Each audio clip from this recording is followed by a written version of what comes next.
നമസ്കാരം ഡോക്ടറെ, എൻ്റെ കുഞ്ഞ് രാത്രി മുഴുവൻ ഭയങ്കര കരച്ചിലാണ്. വേറൊരു ബുദ്ധിമുട്ടും കാണുന്നുമില്ല.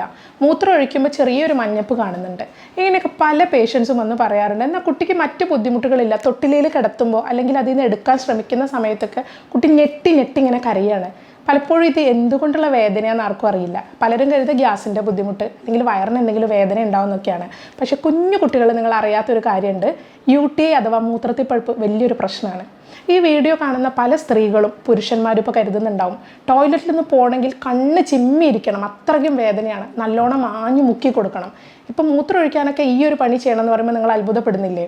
അപ്പോൾ ഇതിന് എന്തെങ്കിലും ഒരു പരിഹാരം ഉണ്ടോ ഡോക്ടറെ? മൂത്രം ഒഴിക്കുമ്പോൾ പുകച്ചിലാണ്, അല്ലാന്നുണ്ടെങ്കിൽ മൂത്രത്തിന് കളർ വ്യത്യാസം വരികയാണ്, മൂത്രം ഒഴിച്ചത് മുഴുവനായി പോയി എന്ന് തോന്നില്ല, ഇനിയും മൂത്രം അവിടെ കെട്ടിക്കിടക്കുന്നൊരു തോന്നലാണ്, ഞാൻ ആൻറ്റിബയോട്ടിക് എടുത്ത് മടുത്തു, ഇതല്ലാതെ ഒരു പരിഹാരം ഇല്ലേ? ആൻറ്റിബയോട്ടിക്കുകൾ എടുത്ത് എൻ്റെ ജീവിതം ഇങ്ങനെ തീർന്നു പോവുമോ? പുറത്തു പോകുന്ന സമയത്ത് തുമ്മുന്ന സമയത്തും ചുമയ്ക്കുന്ന സമയത്തൊക്കെ മൂത്രം ഉറ്റുറ്റു പോകുകയാണ്. പുരുഷന്മാരിലാണെങ്കിൽ ഉദ്ധാരണ കുറവ് അനുഭവപ്പെടുന്നുണ്ട്. പ്രോസ്റ്റേറ്റ് ഗ്രന്ഥി വീക്കം കൊണ്ടാണോ ഇത് വരുന്നത് എന്നുള്ള നിങ്ങളുടെ എല്ലാ സംശയങ്ങൾക്കും ഒരു ഉത്തരമായിട്ടാണ് ഞാൻ ഇന്ന് ഈ വീഡിയോയിലൂടെ വന്നിരിക്കുന്നത്. ഇതിൽ കുറച്ച് ടിപ്സ് ഞാൻ പറയുന്നുണ്ട്. ഈ ടിപ്സ് നിങ്ങൾ ചെയ്തു കഴിഞ്ഞാൽ നിങ്ങൾക്ക് ഒരു പരിധി വരെ ഈ ബുദ്ധിമുട്ട് കുറയ്ക്കാനാവും. നിരന്തരമായിട്ട് UTI അഥവാ മൂത്രത്തിൽ പഴുപ്പ് ബുദ്ധിമുട്ടുന്ന സ്ത്രീകളുണ്ടാവും. അപ്പോൾ ആ പ്രയാസങ്ങളൊക്കെ ഈ വീഡിയോ കണ്ട് ഇതിലൊരു സൊല്യൂഷൻ നിങ്ങൾക്ക് കിട്ടുന്നതായിരിക്കും. ഞാൻ doctor ജോബിതാപ്ഷൻ, doctor Basil സോമിയ hospital, Pandikkad, Malappuram ജില്ല, കോഴിക്കോട്, നടക്കാവ്.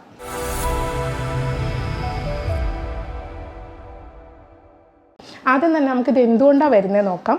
പൊതുവേ ഉള്ളൊരു തെറ്റിദ്ധാരണയാണ് സ്ത്രീകൾക്ക് മാത്രം വരുന്നതെന്നാണ് മൂത്രത്തിൽ പഴുപ്പ്. ഒരിക്കലുമല്ല, പുരുഷന്മാരിലും വരാം. പക്ഷേ പുരുഷന്മാരിലൊരു മൂത്രത്തിൽ പഴുപ്പ് നമ്മൾ ഡയഗ്നോസ് ചെയ്ത് കഴിഞ്ഞാൽ തീർച്ചയായിട്ടും അവിടെ എന്തെങ്കിലും ഒരു കോംപ്ലിക്കേഷൻ കൂടെ എഫക്റ്റഡ് ആയിട്ട് കാണാൻ പറ്റും. അതായത് സ്ത്രീകളിൽ ഇപ്പോൾ മൂത്രത്തിൽ പഴുപ്പ് അടിക്കടി വരാൻ പറ്റിയ ചെറിയ യുറീത്രയാണ്, പുരുഷന്മാരിൽ അങ്ങനെയല്ല, ലോങ് യുറീത്രയാണ്. എന്നാൽ പോലും ഇൻഫെക്ഷൻ വരുന്നുണ്ടെങ്കിൽ നമുക്കവിടെ ഒരു പ്രോസ്റ്റേറ്റ് ഗ്രന്ഥിയുടെ വീക്കം, അല്ലാന്നുണ്ടെങ്കിൽ 40 കഴിഞ്ഞ പുരുഷന്മാരിൽ സ്വാഭാവികമായിട്ട് ഉണ്ടാവുന്ന പ്രോസ്റ്റേറ്റ് ഗ്രന്ഥിയുടെ വലിപ്പ കൂടുതൽ എല്ലാം BPH എന്ന് പറയും, അതെല്ലാം ഇതിന് കാരണമാവുന്നുണ്ട്. അപ്പം സ്ത്രീകൾക്കും പുരുഷന്മാർക്കും കുട്ടികൾക്കും പ്രായമായവർക്കും ഒരുപോലെ വരാവുന്ന ഒരു രോഗമാണ്. സ്ത്രീകളിൽ കുറച്ച് കൂടുതലായിട്ട് ഇത് കാണും. ഇൻഫെക്ഷൻ റിലേറ്റഡ് ആയിട്ട് വരുന്ന ഒരു പ്രക്രിയയും കൂടിയാണ്.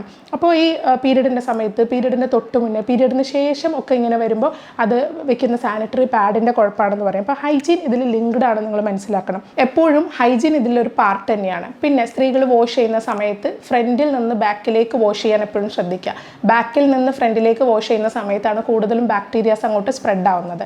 പിന്നെ കിടപ്പ് രോഗികൾക്ക് കൂടുതൽ ഇത് കാണാറുണ്ട്. സ്റ്റെൻഡ് ഇട്ട പേഷ്യൻസിന് അല്ലെങ്കിൽ കത്തീറ്ററൊക്കെ ഇട്ട പേഷ്യൻസിന്, ഷുഗർ ഉള്ളവർക്ക് കാണാറുണ്ട്, കുട്ടികളിൽ കാണാറുണ്ട്. ഈ കുട്ടികൾക്ക് മുതിർന്നവർക്കൊക്കെ ഒരു പ്രത്യേകത ഉണ്ട്, അവർക്ക് ഒരു ലക്ഷണങ്ങളും ഉണ്ടാവില്ല. ഞാൻ നേരത്തെ പറഞ്ഞ പോലെ അവർക്ക് വലിയ ബുദ്ധിമുട്ടുകൾ കാണിക്കില്ല. പകരം അവർക്ക് ഉണ്ടാകുന്ന ഒരു ഇറിറ്റബിലിറ്റി, ഒരു മൂഡ് സ്വിങ്സ് ഒക്കെ, കുട്ടികൾക്കൊരു കരച്ചിലും വാശിയും ഇതൊക്കെ അനുഭവപ്പെടുന്നത് കൂടുതലും മൂത്രത്തിൽ പഴുപ്പിൻ്റെ ബുദ്ധിമുട്ടുകൾ ഉണ്ടാകുമ്പോഴാണ്. അപ്പോൾ അല്ലെങ്കിൽ ഒരു കൺഫ്യൂസ്ഡ് സ്റ്റേറ്റ് അവർക്ക് ഉണ്ടാവും, ഒരു മെൻ്റൽ വീക്ക്നെസ് ഉണ്ടാവും, മറവി ഉണ്ടാവും. ഇത്തരം പ്രശ്നങ്ങളാണ് കൂടുതലും പ്രായമായവരും കുട്ടികളും കാണിക്കുന്നത്. സ്ത്രീകൾക്കാണെങ്കിൽ കൂടുതൽ അർജൻസി, ബാത്റൂമിൽ പോകാനുള്ള, ടോയ്ലറ്റിൽ പോകാനുള്ള ഒരു തിരക്ക്, മൂത്രം ഒഴിക്കുന്ന സമയത്ത് ഒരു പുകച്ചിൽ, മൂത്രത്തിന് കളർ വ്യത്യാസം വരാം. പുരുഷന്മാരുടെ കേസിലാണെങ്കിൽ യൂറിനിൽ ബ്ലഡ് കാണാനുള്ള സാധ്യത ഉണ്ട്.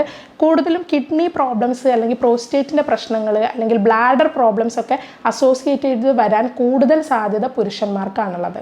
അപ്പോൾ അവർക്ക് യൂറിനിൽ ബ്ലഡ് കാണുന്നതും ഉദ്ധാരണ പ്രശ്നങ്ങൾ ഉണ്ടാവുന്നതിനൊക്കെ ഒരു കാരണമാണ് UTI എന്ന് പറയുന്നത്. ഇനി നമുക്ക് നോക്കാം ഇതിന് എന്താണ് ചെയ്യാൻ പറ്റും. അപ്പോൾ ഇതിൽ അലോപ്പതിയിൽ നമ്മൾ ഈ ആൻറ്റിബയോട്ടിക് എടുക്കൽ, അതിന് മറ്റെന്തെങ്കിലും പരിഹാരം ഉണ്ടോ എന്ന് ചോദിക്കാറുണ്ട്.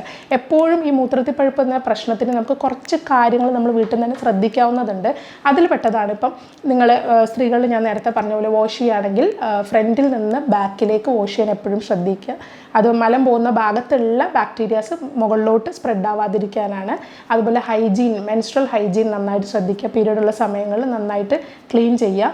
അമിതമായിട്ട് സോപ്പ് ഇട്ട് അവിടെ വാഷ് ചെയ്യാതിരിക്കുക. അത് അവിടുത്തെ pH ബാലൻസ് തെറ്റിക്കാനുള്ള സാധ്യതയുണ്ട്. എപ്പോഴും പറയുന്ന കാര്യമാണ്, എല്ലാവർക്കും അറിയുന്ന കാര്യമാണ്. ഞാൻ 4 ലിറ്റർ വെള്ളം ഒരു ദിവസം കുടിക്കും, പക്ഷെ ഒരു കാര്യമില്ല. അപ്പോൾ വെള്ളം കുടിക്കലൊരു സൊല്യൂഷൻ തന്നെയാണ്. ഡീഹൈഡ്രേഷൻ ഇതിനൊരു കാരണമാണ്. വെള്ളം ധാരാളം കുടിക്കണം. അതുപോലെ ഒന്നാണ് ക്രാൻബെറി ജ്യൂസ് എന്ന് പറയുന്നത്.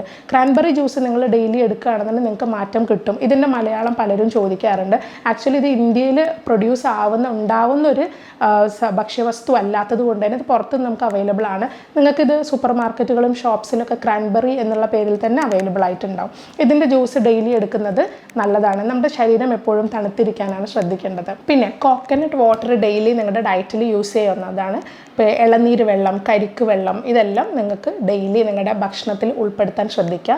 പ്രോബയോട്ടിക് ആയിട്ടുള്ള യോഗേർട്ട്, തൈര് പോലുള്ളവ ഭക്ഷണത്തിൽ ഉൾപ്പെടുത്താൻ ശ്രദ്ധിക്കുക. ഇത്രയും ബോഡിക്ക് കൂളിംഗ് കിട്ടുന്ന സമയത്ത് നിങ്ങൾക്ക് അതിലൊരു നല്ല ചേഞ്ച് ഫീൽ ചെയ്യാൻ പറ്റും.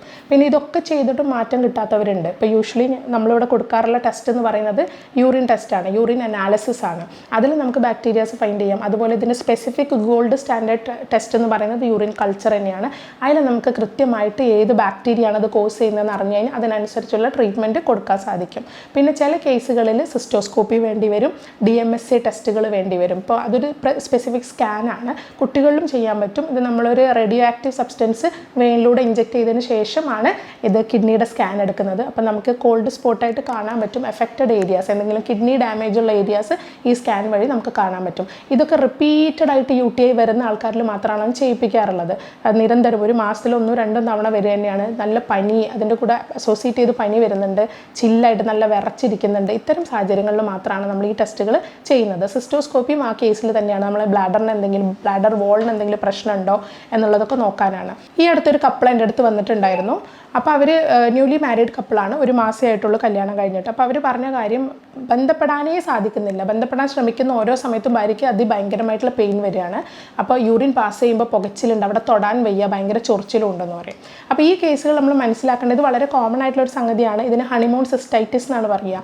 ഒരു ഇനീഷ്യൽ ഇൻ്റർകോഴ്സ് ഉണ്ടാവുന്ന സമയത്ത് പല സ്ത്രീകളിലും അനുഭവപ്പെടാവുന്ന ഒന്നാണ്. ചിലപ്പോൾ 3 മാസം വരെയൊക്കെ ഇത് ലാസ്റ്റ് ചെയ്യാം.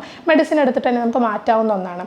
പിന്നെ ഇൻറ്റസ്റ്റീഷ്യൽ സിസ്റ്റൈറ്റിസ് എന്ന് പറഞ്ഞൊരു സംഭവമുണ്ട്. ഇതും ബ്ലാഡർ റിലേറ്റഡ് ആയിട്ടുള്ള ഒരു യൂറിനറി ട്രാക്ട് ഇൻഫെക്ഷൻ തന്നെയാണ്.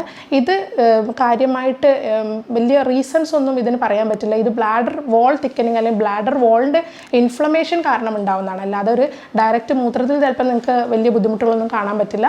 ബ്ലാഡർ വാൾ തിക്കനിങ് ആണ് ഇതിന് കൂടുതലായിട്ടും ഉണ്ടാവാം. അപ്പോൾ ഇത്തരം പ്രശ്നങ്ങൾക്കെല്ലാം ഒരു സൊല്യൂഷൻ നമ്മൾ വെള്ളം കുടിക്കുന്നതും അതുപോലെ മൂത്രം ഹോൾഡ് ചെയ്ത് വെക്കാതിരിക്കുക. ഇപ്പം കൂടുതലും കുട്ടികൾ അല്ലെങ്കിൽ ഓഫീസിൽ പോകുന്നവരൊക്കെ അവർ പോകുന്ന സമയത്ത് അവിടുന്ന് ലോങ്ഡ് സിറ്റിംഗ് ഉണ്ടാവും. കുറേ നേരം അവർ ടോയ്ലറ്റ് പോവാതിരിക്കുന്നതിലൂടെ അവർക്ക് ബുദ്ധിമുട്ടുകൾ വരാൻ സാധ്യതയുണ്ട്. ഇങ്ങനെയാണ് നമ്മൾ കുറച്ച് കാര്യങ്ങൾ ശ്രദ്ധിച്ചു കഴിഞ്ഞാൽ തന്നെ നമുക്ക് മാറ്റം വരുത്താൻ സാധിക്കും. ഹോമിയോപ്പതിയിൽ ഇതിന് ഒരുപാട് നല്ല മെഡിസിൻസ് അവൈലബിൾ ആണ്. അതായത് ഇപ്പോൾ നമ്മൾ സെപ്പിയ, ബെലഡോണ, അതുപോലെ പെയിനാണ് നമ്മളൊക്കെ എടുക്കുന്നത്. ബെലഡോണ, കാന്താരിസ്, ബർബറിസ് വൾഗാരിസ് പോലുള്ള മെഡിസിൻസൊക്കെ ഇതിന് എഫക്റ്റീവായിട്ട് നമുക്ക് മാറ്റിയെടുക്കാൻ പറ്റുന്ന ഒന്നാണ്. ഇതുകൊണ്ട് തന്നെ ഇൻഫെർട്ടിലിറ്റി ഉണ്ടാവുമോ എന്നുള്ളൊരു ക്വസ്റ്റ്യൻ ഉണ്ട്. ഒരാൾക്ക്, ഇവിടെ എൻ്റെ അനുഭവത്തിലുള്ളതാണ്, ഒരാൾക്ക് കുറേ നാളായിട്ട് കുട്ടികളില്ല. അപ്പം ഇവർക്ക് വേറെ കംപ്ലയിൻറ്റ്സ് ഒന്നുമില്ല. ബട്ട് ബന്ധപ്പെടുന്ന സമയത്ത് ഒരു ചെറിയ ചൊറിച്ചിൽ അനുഭവപ്പെടുന്നുണ്ട്, ബന്ധപ്പെട്ടതിന് ശേഷം പെയിൻ അനുഭവപ്പെടുന്നുണ്ട് എന്നുള്ളൊരു ലക്ഷണം മാത്രമാണ് അവർ പറഞ്ഞിട്ടുള്ളത്. പക്ഷേ ഇവർക്ക് അടിക്കടി റിസൾട്ട് യൂറിൻ എടുത്ത് നോക്കുകയാണെങ്കിൽ ബാക്ടീരിയ പ്രസൻ്റ് ആണ്, അല്ലെങ്കിൽ പഴുപ്പ് കാണുന്നുണ്ട് എന്ന് പറഞ്ഞിരുന്നു. അപ്പം നമുക്ക് ഒരു കാര്യം മനസ്സിലാക്കണം. ഞാൻ അവർക്ക് HST ടെസ്റ്റുകൾ കൊടുത്തു, അതായത് ട്യൂബിൽ ബ്ലോക്ക് ഉണ്ടോ എന്നൊക്കെ നോക്കാനുള്ള ടെസ്റ്റ്. അപ്പോൾ അവർക്ക് റിസൾട്ട് ഇതായിരുന്നു, ട്യൂബിൽ ബ്ലോക്ക് ഉണ്ടായിരുന്നു, 2 ട്യൂബിലും ബ്ലോക്ക് ഉണ്ടായിരുന്നു. അപ്പോൾ നമുക്ക് റിപ്പീറ്റഡായി UTI ഉണ്ടായി കഴിഞ്ഞാൽ അത് യൂട്രസിനെയും ബാധിക്കും, വജനൽ ഇൻഫെക്ഷനും കാരണമാണ്, യൂട്രസിൽ നീർക്കെട്ട് വരാനും കാരണമാണെന്നും കൂടെ മനസ്സിലാക്കണം. ഫെലോപ്പിയൻ ട്യൂബിൽ സ്കാറിങ് വരാം. ഇനി പുരുഷന്മാരിൽ ഒട്ടും പിന്നോട്ടല്ല, ഇൻഫെർട്ടിലിറ്റിക്ക് ഒരു വലിയ കാരണം തന്നെയാണത്. കാരണം ഏതെങ്കിലും പാത്വേയിൽ എന്തെങ്കിലും ഇൻഫ്ലമേഷൻ ഉണ്ടാവുകയാണെങ്കിൽ അത് സ്പേമിൻ്റെ ശരിയായുള്ളൊരു ദിശേനെ അത് തടയും. അപ്പോൾ ആ ഒരു ഡയറക്ഷനിൽ പ്രോബ്ലം വരും. ഇപ്പം എപ്പിഡിഡമൈറ്റിസ് പോലുള്ള രോഗങ്ങൾ, പ്രോസ്റ്റേറ്റൈറ്റിസ് പോലുള്ള രോഗങ്ങൾ, BPH പോലുള്ള രോഗങ്ങളൊക്കെ ഇതിന് കാരണമാവാറുണ്ട്. ഉദാഹരണക്കുറവും ഉണ്ടാവാം, ഇൻഫെർട്ടിലിറ്റിക്കും കാരണമാവാം. അപ്പോൾ ഇത്തരം പ്രശ്നങ്ങളും കൂടെ ഇപ്പോൾ റിപ്പീറ്റഡായിട്ട് വരുന്നതിനെ നമ്മൾ ഒരിക്കലും അവഗണിക്കരുത് എന്നുള്ളതൊരു സൂചനയാണ് ഇപ്പോൾ ഞാൻ പറയുന്നത്. അപ്പോൾ നമുക്ക് സർജറി ഒന്നുമില്ലാതെ തന്നെ മറ്റെന്തെങ്കിലും ആൻറ്റിബയോട്ടിക്സ് സ്ഥിരമായി എടുക്കാതെ, ഇനിയിപ്പോൾ ആൻറ്റിബയോട്ടിക്സിൻ്റെ കാര്യം പറയുകയാണെങ്കിൽ തന്നെ പലരും ഈ കൾച്ചർ ടെസ്റ്റ് ചെയ്യുന്നതിന് മുന്നേ ആൻറ്റിബയോട്ടിക്സ് സ്റ്റാർട്ട് ചെയ്യാറുണ്ട്. അപ്പോൾ അതിലുള്ളൊരു പ്രോബ്ലം എന്താണെന്ന് വെച്ചാൽ സൂപ്പർ ബഗ്സ് ഡെവലപ്പ് ആവാനുള്ള ചാൻസ് ഉണ്ട്. അപ്പോൾ ചില ബാക്ടീരിയാസ് എല്ലാം മൾട്ടിപ്പിൾ ഡ്രഗിന് റെസിസ്റ്റൻ്റ് ആയിക്കൊണ്ടാണ് വരിക. അപ്പോൾ കൂടുതലായിട്ടും ഉണ്ടാക്കുന്ന ബാക്ടീരിയ എന്ന് പറയുന്നത് E. ആണ്. അപ്പോൾ E. തന്നെ പല വെറൈറ്റീസ് വരാൻ ചാൻസ് ഉണ്ട്. മൾട്ടിപ്പിൾ ഡ്രഗിന് അവർക്ക് ഒരു എഫക്റ്റും കിട്ടാത്ത രീതിയിൽ ഇപ്പോൾ ആൻറ്റിബയോട്ടിക് സ്ഥിരമായി എടുക്കുന്നു, ഒന്നും കൂടി എഫിഷ്യൻ്റ് ആയിട്ടുള്ള ബാക്ടീരിയാസ് ഉണ്ടാവുകയാണ് ചെയ്യുന്നത്. അപ്പം സ്ഥിരമായിട്ടുള്ള ആൻറ്റിബയോട്ടിക് യൂസ് ഇതിന് ദോഷം ചെയ്യും. ഇനി ഹോമിയോപ്പതിയുടെ മെഡിസിൻ സാധ്യതകൾ ഞാൻ പറഞ്ഞു. ഹോമിയോപ്പതിക് മെഡിസിൻസ് എടുക്കുന്നതിലൂടെ നിങ്ങൾക്ക് യാതൊരു വിധത്തിലുള്ള സൈഡ് എഫക്ട്സ് ഇല്ലാതെ തന്നെ ട്രീറ്റ്മെൻറ്റ് മുന്നോട്ട് കൊണ്ടുപോകാൻ പറ്റും. ഒപ്പം നമ്മുടെ ഹോസ്പിറ്റലിൽ ജർമ്മനിയിൽ നിന്ന് ഡയറക്റ്റ് ഇമ്പോർട്ട് ചെയ്യുന്ന ജർമ്മൻ പൊട്ടൻസി മെഡിസിൻസ് ഉപയോഗിച്ചിട്ടാണ് ട്രീറ്റ്മെൻറ്റ് ചെയ്യുന്നത്. നമ്മളിവിടെ ഓരോ രോഗിനെയും കാണുന്നത് അയാളുടെ രോഗമായിട്ടാണ്, അല്ലാതെ ഒരു രോഗത്തിൻ്റെ ലക്ഷണങ്ങളും അതിന് രോഗിക്ക് ഉണ്ടാവുന്ന എല്ലാ മാറ്റങ്ങളും നമ്മളിതിൽ കണക്കിലെടുക്കുന്നുണ്ട്. ഇപ്പോൾ അവർക്ക് മാനസികമായിട്ടുള്ള മാറ്റങ്ങളായിരിക്കാം വന്നിട്ടുണ്ടാവുക. ഞാൻ നേരത്തെ പറഞ്ഞല്ലോ, ഇറിറ്റബിലിറ്റി ഇതിൻ്റെ ഒരു ഭാഗമാണെന്നുള്ളത്. അപ്പോൾ അവിടെ മെൻ്റൽ ചേഞ്ചസ് എവിഡൻ്റ് ആണ്, അവിടെ മെൻ്റൽ ചേഞ്ചസും കൂടെ വരുന്നുണ്ട്. വെറുതെ മൂത്രം ഒഴിക്കുമ്പോൾ പുകച്ചിലുണ്ട്, നീറ്റലുണ്ട്, അത് മാത്രമല്ല പ്രയാസം, അല്ലെങ്കിൽ ബ്ലഡിൽ യൂറിൻ ഉണ്ട്, ഇതൊക്കെ നമുക്ക് ഓരോ ഡയഗ്നോസ്റ്റിക് ടെസ്റ്റ് വെച്ചിട്ട് കണ്ടുപിടിക്കാൻ പറ്റും. എന്നാൽ രോഗിക്ക് ഉണ്ടായിട്ടുള്ള മാനസികമായിട്ടുള്ള വ്യത്യാസങ്ങൾ അല്ലെങ്കിൽ മാനസിക ബുദ്ധിമുട്ടുകൾ കൂടെ നമ്മൾ കണക്കിലെടുക്കുന്നുണ്ട്. അപ്പോൾ ഈ പറഞ്ഞ പ്രശ്നത്തിന് തന്നെ ഒരു വട്ടോ 2 വട്ടോ ഈ ബുദ്ധിമുട്ടുണ്ടാവുന്നവരെ പോലെ ആയിരിക്കില്ല 10 വർഷമായിട്ട് ഇതേ ബുദ്ധിമുട്ട് അനുഭവിക്കുന്ന ഒരു വ്യക്തിയുടെ അവസ്ഥ. ഇപ്പം തന്നെ ഈ വീഡിയോ കാണുന്നവരിൽ ഈ ബുദ്ധിമുട്ട് അനുഭവിച്ചുകൊണ്ടിരിക്കുന്നവരുണ്ടാവും, അല്ലെങ്കിൽ വയറ് വേദന കൊണ്ട് പൊളഞ്ഞത് കാണുന്നവരുണ്ടാവും. അപ്പോൾ അവരൊക്കെ കാണാൻ കൂടി വേണ്ടിയിട്ടാണ് ഈ വീഡിയോ നമ്മളിവിടെ ചെയ്യുന്നത്. ഇതിൻ്റെ സൊല്യൂഷൻസ് ഞാൻ നേരത്തെ പറഞ്ഞ പോലുള്ള കാര്യങ്ങൾ നിങ്ങളുടെ ഡയറ്റിൽ നിങ്ങൾ ഫോളോ ചെയ്ത് നോക്കുക. പിന്നെ വേറൊരു തെറ്റിദ്ധാരണ ആൾക്കാർക്കുള്ളത്, നിങ്ങൾ സോഡ കുറേ കുടിച്ചു കഴിഞ്ഞാൽ ഈ ബുദ്ധിമുട്ട് കുറയും. ഒരിക്കലും കുറയില്ല.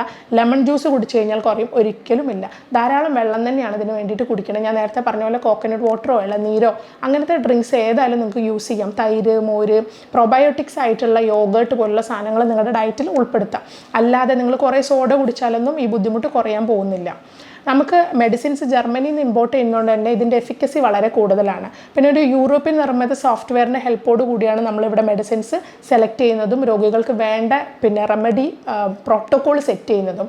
അത് പ്രകാരം ചെയ്യുന്നതിലൂടെ തന്നെ മാൻലി മെയ്ഡ് എറേഴ്സ് കുറയാനുള്ള സാധ്യത വളരെ കൂടുതലാണ്. അപ്പം നിങ്ങൾക്ക് ഈ മൂത്രത്തിൽ പഴുപ്പ് അനുഭവിച്ചുകൊണ്ടിരിക്കുന്നവരാണെങ്കിൽ, അല്ലെങ്കിൽ നിങ്ങളുടെ വീട്ടിലെ കുട്ടികളോ മുതിർന്നവരോ ഈ ബുദ്ധിമുട്ട് അനുഭവിക്കുന്നുണ്ട് എങ്കിൽ നിങ്ങൾ തീർച്ചയായിട്ടും കോൺടാക്റ്റ് ചെയ്യാൻ മടിക്കരുത്. നിങ്ങളുടെ ഏത് സംശയങ്ങൾക്കുള്ള ഉത്തരം താഴെ ഞാൻ തരുന്നതായിരിക്കും. അപ്പോൾ നിങ്ങൾക്ക് ഇനി കൂടുതൽ എന്തെങ്കിലും ഇതിനെക്കുറിച്ച് അറിയണമെന്നുണ്ടെങ്കിൽ താഴെ കാണുന്ന നമ്പറിൽ നിങ്ങൾക്ക് ബന്ധപ്പെടാവുന്നതാണ്. ഞാൻ doctor ജോബിതാപ്ഷൻ, doctor Basil സോമിയ hospital, Pandikkad, Malappuram ജില്ല, കോഴിക്കോട്, നടക്കാവ്.